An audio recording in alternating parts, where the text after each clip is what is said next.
Hi hello नमस्कार जय महाराष्ट्र मित्रांनो. आजचा एपिसोड इतका धमाल झालाय ना की काय काय सांगू तुम्हाला. असं झालंय मला आजच्या एपिसोडमध्ये तन्वीचं रडणं, तन्वीचं बोलणं, तन्वीचं भांडणं या सगळ्या गोष्टी झालेल्या आहेत आणि घरातील राशन 50% झालेलं आहे. म्हणजे जे गोल्डन रेशन कार्ड मिळालं होतं ते आता सगळ्यांकडून हिसकावून घेतलेलं आहे. चला तर मग पाहूया.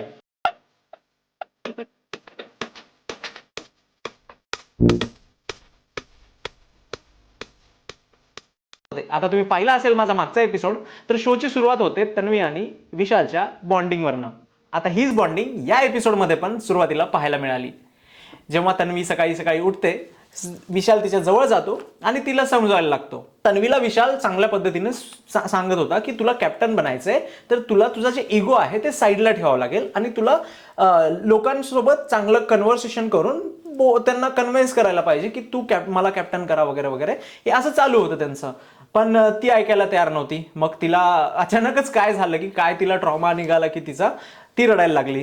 ती इतकी रडायला लागली भयंकर की बाप रे बाप. बाहेरून राकेश सर आले, त्यांनी तिला पाणी वगैरे दिलं, मग तिला थंड थंड केलं, शांत शांत केलं. तेव्हा ती बोलते की I am okay I am okay I am okay, मी रडत नाही I am okay I am okay. आणि मग हे सगळं झाल्यानंतर मग ती कॅमेऱ्यात बोलते की मी रडलेच नाही. काय होतंय तिला एक्झॅक्टली काही समजतच नाहीये. लाईक कालच ती प्राजक्ता यांना क्रिटिसाइज करत होती की मला कॅमेरासमोर रडून सिंपती नाही घ्यायची, नाहीतर मला पण रडता येतं, मला गेम खेळून सगळं करायचंय वगैरे वगैरे ती बोलत होती. आणि आज सकाळी सकाळीच तिचं पहिलं रडणं पाहायला मिळालं. यावरून एक कन्फ्युजन होतंय की लाईक ती जे बोलते तेच ती करते का काय, लोकांसाठी वेगळं आणि तिच्यासाठी वेगळं, हे एक कन्फ्युजिंग आहे. आणि या इव्हेंटवरून मला तुम्हाला एक गोष्ट सांगायची आहे की लाईक घरामध्ये डायनामिक्स कसं चालतं. आता आपण ॲज अ व्ह्युअर बाहेरून आपल्याला सगळं दिसतंय, तर आपण जज करतो की ही तन्वी बद्दल बोलतेय, लाईक सागर तन्वी बद्दल बोलतोय, तन्वी सागर बद्दल बोलतेय, दीपाली बद्दल बोलतेय, असं हे वगैरे आपल्याला कळतं. पण जे घरात आहेत त्यांना कसं मिसअंडरस्टँडिंग होतं ते मी तुम्हाला सांगतो आता.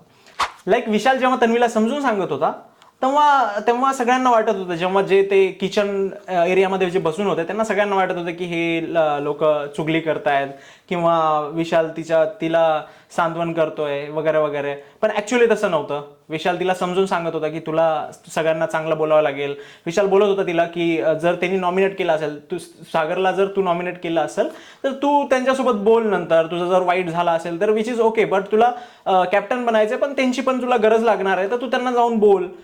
कारण ह्या घरात नॉमिनेशन वगैरे तर होणारच आहे, हे तर नवीन नाहीये काही. तर उद्या चढून कोणालाही नॉमिनेट करावं लागेल, पण ह्याच्यावरून जर तुम्ही ग्रजेस जर पकडलात तर नाही चालणार, हे तिला सगळं चांगल्या पद्धतीने तो सांगत होता. पण यावरनं आपल्याला कळतं की घरामध्ये डायनामिक्स आणि मिसअंडरस्टँडिंग कसं चेंजेस होत राहतात. आपल्याला बाहेरून पाहायला मिळतं, आपल्याला सगळं कळतं की कोण काय बोलतंय, पण घरच्या मधल्या लोकांना नाही कळत ना की ते एकमेकांबद्दल काय बोलत आहेत, कुणाबद्दल काय बोलत आहे. मग त्यांना ॲज्युम करावं लागतं की हे आपल्याबद्दलच बोलत असतील. मग ह्यांच्या बिहेवियरवरून डिसाईड करावं लागतं की हे आपल्यासोबत आहेत का आपल्या अपोजमध्ये आहेत. मग त्यांना टास्क वरून कळतं की कोण माझ्यासोबत आहे आणि कोण माझ्यासोबत नाहीये. मग त्यांना नॉमिनेशनवरून कळतं की कोण मला फेवर करते आणि कोण माझ्या अपोजमध्ये आहे, कोण मला कॉम्पिटेटर समजते. तर या गोष्टीवरून बिग बॉसमध्ये हे बेसिकली असं चालतं. तर त्यांना तर फक्त ह्या गोष्टीवरून त्यांनी अनालाइज करून गेम खेळायचा असतो. तर असा आहे हा बिग बॉसचा गेम.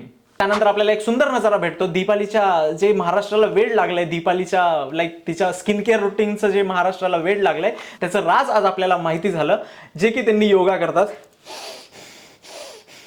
आता राकेश यांच्या जे फिटनेसचं राज आहे ते जर कळालं महाराष्ट्रातील मुलींना, ते एक त्यांच्यासाठी खूप सुखद क्षण राहील. त्यानंतर सागर आणि तन्वीचं मिलन डबल होतं. म्हणजे ते बोलायला लागतात की लाईक तुला काही ग्रजेस असतील तर बोल, हे वगैरे वगैरे, हे त्यांचं डिस्कशन चालू होतं. त्यामध्ये सागरला ती म्हणते की मी विनाकारण बोलत नाहीये, काही नाहीये, तुम्ही पण विनाकारण बोलत नाहीयेत वगैरे वगैरे. पण हा बोलतो की तू विनाकारण बोलतेस, खूप जास्त बोलतेस. त्यानंतर 3 दिवस नाही झाले यांना घरात येऊन. मी म्हणतो या घरच्यांना आठवण येते तरी कशी यांना. पण किती जण रडले याला मोजावं लागणार आहे की सगळ्यांना घरच्याची आठवण येते, घरच्यांची ह्यांची आठवण येते, आईची आठवण येते, त्यांची आठवण येते. एवढी जर आठवण येणार होती तर तुम्ही खेळायलाच कशाला आले भाई. आणि त्यांना आठवण येते, ते रडत नाहीयेत, ते कंट्रोल करतात बेसिकली.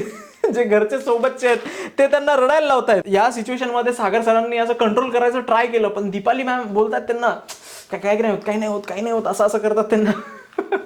बेसिकली त्यांनी असं एनकरेज करतात की रड, जाऊ दे रड, काय नाही होत. वाघ पण रडतो एकदा तरी. त्यानंतर सर्वात एक इंटरेस्टिंग इव्हेंट होतो. मागचा एपिसोड कीमुळे गाजला होता, त्यामुळे जेनी कोणी ज्या सोनालीची की चोरली त्याला असं वाटलं असेल की त्या कीचं महत्व आता मला कळालेलंच आहे, कळूनच चुकलंय, तर मी आता की घेणार आहे. मग की सोनालीची कोणतरी चोरतं. आता चोरतं कोण चोरतं ते तर नाही कळत. त्यामध्ये एक शॉकिंग गोष्ट हेच आहे की साला बिग बॉस या म्हणजे चावी कोणी चोरली हे बिग बॉसनी प्रेक्षकांना पण नाही दाखवलं. यापूर्वी तर असं कधी नव्हतं झालं, कारण प्रेक्षकांना कळायला पाहिजे ना, त्यातच तर इंटरेस्ट आहे. पण बिग बॉसवाले आय थिंक हे ट्विस्ट म्हणून ठेवत असतील, पुढच्या एपिसोडमध्ये त्यांना सांगायचं असेल, किंवा ह्या चोरीचा जो आळ आहे त्यांनी एक सिक्रेटवाला मिशन पण आणलं की तुमचं सिक्रेट लिहून टाकायचं, जे त्यांनी टास्क दिला होता एक मधात छोटावाला. तर त्या टास्कमध्ये कोणी लिहिलं असेल की मी ही चावी चोरली आहे, तर बेसिकली त्यांना एक ऑनेस्टी म्हणून त्यांनी टास्क दिला असावा की कोण चोरले, कारण बिग बॉसकडे तर फुटेज असेल काय आहेच, 24 तास लक्ष ठेवतात म्हणल्यावर कोण चोरलंय काय नाही हे सगळं त्यांना तर माहिती आहे. तर आता हे बिग बॉस कधी रिव्हील करल हे पाहणं इंटरेस्टिंग आहे, आणि कोणत्या सिच्युएशनला रिव्हील करल, लाईक कोणत्या सिच्युएशनला ते दार डायरेक्ट जाऊन उघडतं आणि कळतं की हा चोर होता साला. त्यानंतर सगळ्या महाराष्ट्राच्या टीव्या हलवणारा एक इव्हेंट घडला.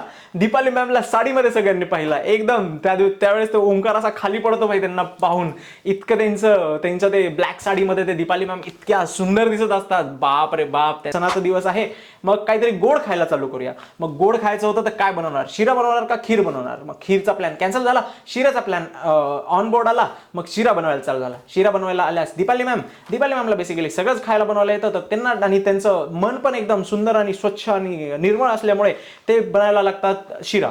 मग शिरा बनवायला लागल्यानंतर तिथेच येते तन्वी. आता तन्वीला भाई कॅप्टन बनायचंय, तर तन्वीला पाहिजे सगळ्यांचा सपोर्ट. मग तन्वी एकदम ट्राय करते सगळ्यांना बोलायचं, बेसिकली शार्क टँकच्या भाषेमध्ये जर बोलायचं गेलं तर तन्वी पिच करते, म्हणजे जाऊन त्यांना बोलतीये की मला वोट द्या तुम्ही, मी बनायणार, मला बनायचंय कॅप्टन.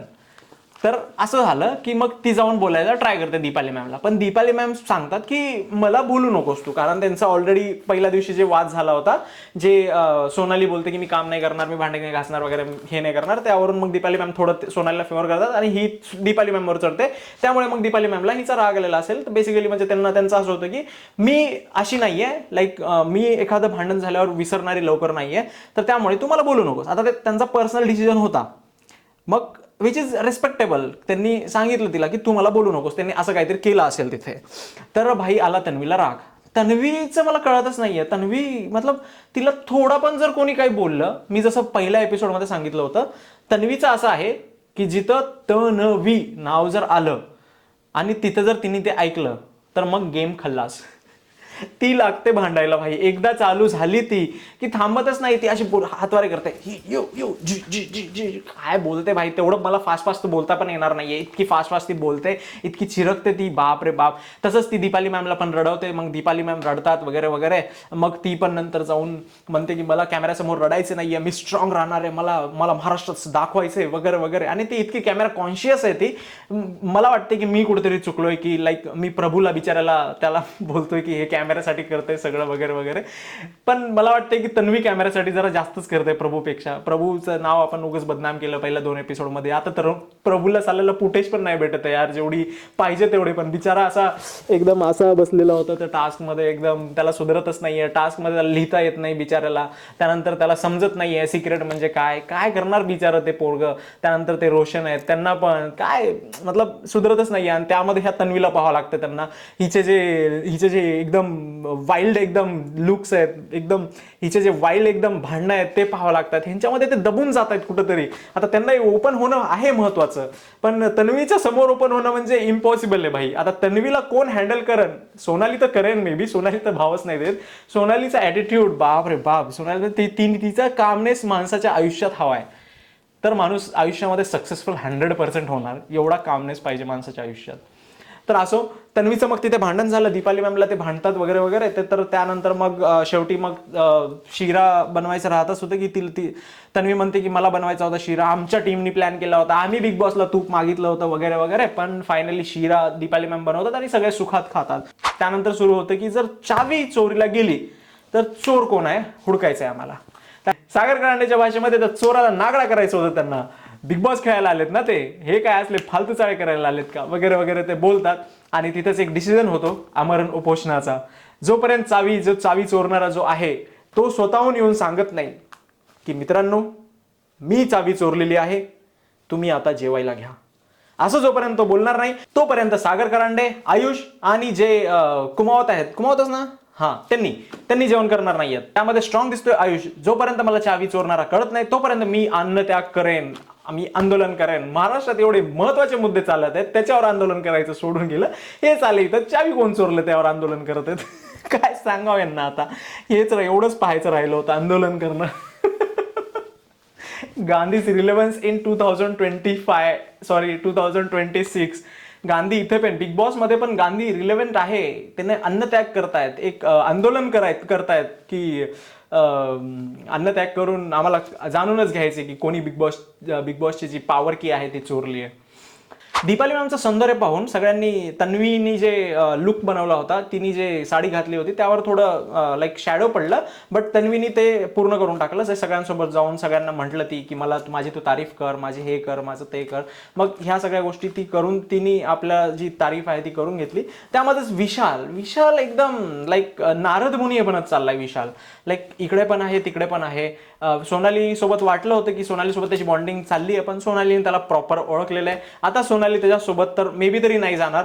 लाईक टास्कमध्ये त्याचा यूज वगैरे करेल ती, लाईक त्याच्या स्ट्रेंथचा, त्याच्या बॉडीचा, त्याच्या इंटेलिजन्सचा यूज करेल सोनाली तिच्या नॉलेजनुसार. बट त्याच्यावर ट्रस्ट नाही करणार ती, कारण तिला कळून चुकलंय की हा प्रॉपर त्याची हेजेमनी क्रिएट करतोय, की त्याचा एक दबाव क्रिएट करतोय, की जे लोक त्याच्या अंडर राहतील अशा लोकांसोबत तो ट्राय करतोय. बट त्याला कुठेतरी सगळीकडे थ्रेटच मिळत आहे. कारण त्यांना विचार केला तर त्यांनी विचार करतोय की तन्वी सोबत जर त्याचं बॉन्डिंग चांगलं झालं तर तन्वी त्याच्या अंडर राहील, पण तन्वी अंडर राहणारी नाहीये. तन्वी स्वतः पुढे होऊन खेळणारी आहे. ती कितीही भांडत असली तरीही ती दुसऱ्याला देणार नाहीये. जे मिळतंय, जे फुटेज मिळतंय ते दुसऱ्याला देणार नाहीये. ती स्वतःच क्रिएट करेल की हे माझं चाललंय तर मीच दिसायला पाहिजे, असं आहे तिचं बाहेर. तर असं आहे. असो, मग त्यानंतर तन्वीला तो समजून सांगतो की तुझा प्रॉब्लेम असा आहे. परत ते जे त्यांनी सकाळी सांगितलं होतं ते परत तिला सांगतं. मग त्यानंतर तिची तारीफ करतो. भाई तिच्यावर